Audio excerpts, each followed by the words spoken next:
اگر کوئی انسان شادی نہیں کرتا وہ گناہ گار ہوگا، بالکل ہوگا، وہ تارک سنت ہے کہ اس نے حضور کی سنت کو چھوڑ دیا۔ اسی لیے حدیث میں ہے کہ النکاح من سنتی، نکاح میرا طریقہ ہے۔ تو فرمایا کہ جس نے اعرض عن سنتی، میری سنت سے اعراض کیا، فلیس منی، اس کا میری جماعت سے کوئی تعلق نہیں۔ شادی تو سنت ہے اور اللہ کے نبی نے حکم فرمایا ہے۔ اسی لیے حضور نے فرمایا تھا کہ یا معاشر الشباب من استطاع منکم الباءۃ فلیتزوج، کہ اگر تم میں طاقت فوراً شادی کرو، اور اگر طاقت نہیں ہے تو پھر روزے رکھو۔ تو میرا بھائی گزارش یہ ہے کہ شادی نہ کرنا جو ہے خلاف سنت ہے۔ ہاں ایک بات الگ ہے کہ تم اگر خود جانتے ہو کہ میں شادی کے قابل نہیں ہوں، یہ تمہارے اور اللہ کے درمیان میں ایک بات ہے، کیوں عام آدمی کو تو پتہ نہیں ہے۔ لیکن بہرحال اگر کوئی عذر نہیں ہے، بندہ تندرست ہے، بیوی کے حقوق ادا کرنے کے قابل ہے، تو اس کی شادی کرنی چاہیے۔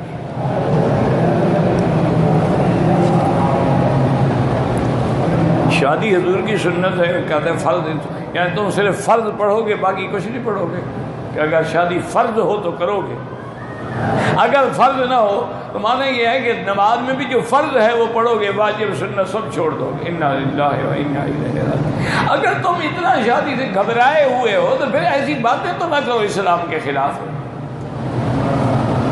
توبہ کرو، استغفار کرو۔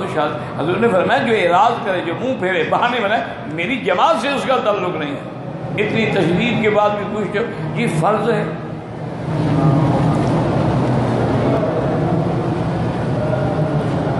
جو شادی نہیں کرتا وہ منکر سنت محمد مصطفیٰ ہے۔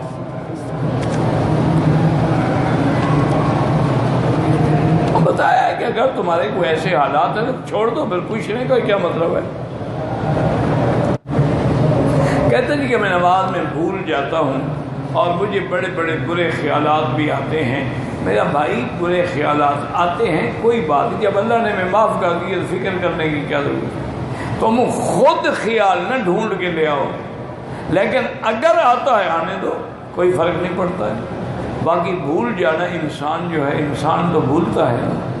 نسی آدم فنسی ذریتہ، حضور نے فرمایا جب ابا آدم بھول گیا تو اس کی اولاد بھی تو بھولے گی نا، لیکن اس کا علاج علماء نے فرمایا ہے کہ اگر نماز میں تم غور کرو گے نا تو انشاءاللہ نہیں بھولو گے۔ مثلا اللہ الحمدللہ رب العالمین الرحمن الرحیم، ایک ایک آیت پہ غور کرو۔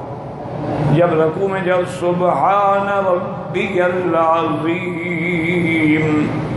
سبحان ربی العظیم، اسی طرح جب ہر حرف پہ غور کرو گے تو انشاءاللہ چند دنوں کے اندر پھر آدمی کی عادت بھی ہو جاتی ہے اور اس کو پھر ایسی غلطی نماز میں نہیں لگتی اللہ کی رحمت سے۔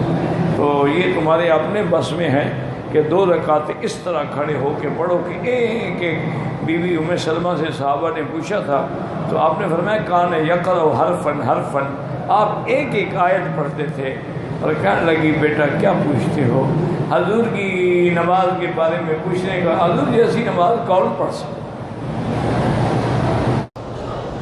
اگر کوئی آدمی اپنی ہوا کو روک کے کھڑا رہے، نماز تو ہو جائے گی، مکروہ ہے کہ لوگوں کا خیال نماز کی طرف ہو، اس کا خیال جو ہوا کی طرف ہو۔ ابھی نکلی اور ابھی نکلی اور ابھی نکلی، بھائی کوئی نماز تو نہ ہوئی نا پھر۔ اس لیے امام ابو حنیفہ رحمۃ اللہ علیہ کے زمانے میں کھانا آیا طلباء کے لیے، ادھر اذان عشاء کی ہو چکی تھی اور تکبیر ہونے والی تھی۔ انہوں نے کہا بھائی ٹھہرو ٹھہرو، تکبیر نہ کہنا، جلدی نہ کرنا، پہلے کھانا کھا لو۔ تو طلباء نے کہا حضرت کیا ہے، 15 منٹ میں نماز پڑھ لیں گے پھر کھائیں۔ اب میں اللہ کے بندے، میں چاہتا ہوں کہ تمہارا کھانا جو ہے وہ نماز بن جائے، میں یہ نہیں چاہتا کہ تمہاری نماز کھانا بن جائے۔ طلباء کو سمجھ نہیں، انہوں نے کہا جب نماز پڑھ رہی اور کھانے کی طرف نظر ہو تو نماز تو کھانا بن گئی نا۔ اگر کھانا کھا رہے ہیں لیکن فکر نماز کا لگا ہوا ہے تو پھر تو کھانا بھی نماز ہو گیا نا۔